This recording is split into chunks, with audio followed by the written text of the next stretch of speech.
Brooklyn favored by, looks like it's 9 now on the DK Sportsbook. Brooklyn favored by 9 over Boston, game 2. That too high or too low, Kenny? I think that this number is too low. I think so. Now, here's the thing. I thought Boston was going to be competitive in this series. I thought that they might steal game 1. I thought that they might, maybe win one of the first 3 games. And then, once the Nets started to figure them out, they would just kind of run them off the court. Well, that whole feel out period was not like 2 games. It was like 2 quarters. And the Nets just completely steamrolled the Celtics from there. So I do think that this number is a little bit too low. I think the Nets will probably win this game by like 12 to 15 points. The biggest thing here, and I shouted it from the mountaintops, I said the Nets can't play defense. They're going to stink in the postseason. Well, their defensive rating was 100 in their first game against the Boston Celtics, and that is the 3rd best defensive rating so far in the postseason.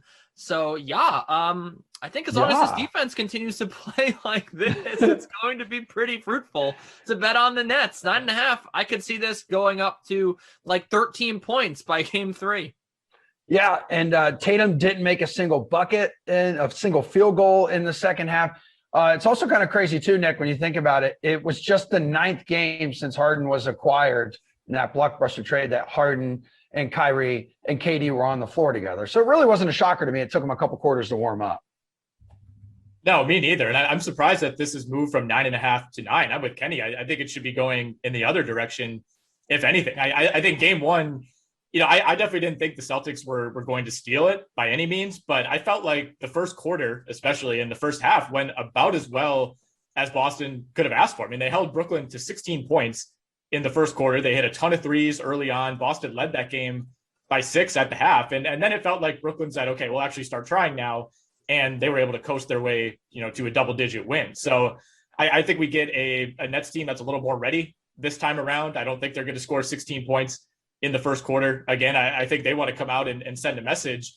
And Jason Tatum played really well in that first half. But, like you said, he really had no field goals in the second. I think I would take the over on one Jason Tatum, Kevin Durant fight at some point in the series. I think KD was able to get under Jason Tatum's skin.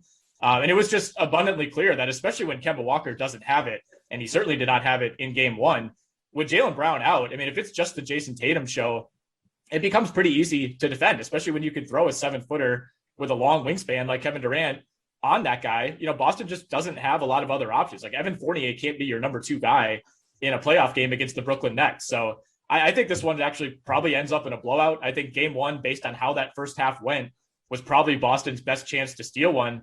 And I think the Nets have woken up and are probably going to steamroll these next 3. I mean, honestly, I wouldn't be surprised if this game ends up looking a little bit like last night's Heat Bucks game,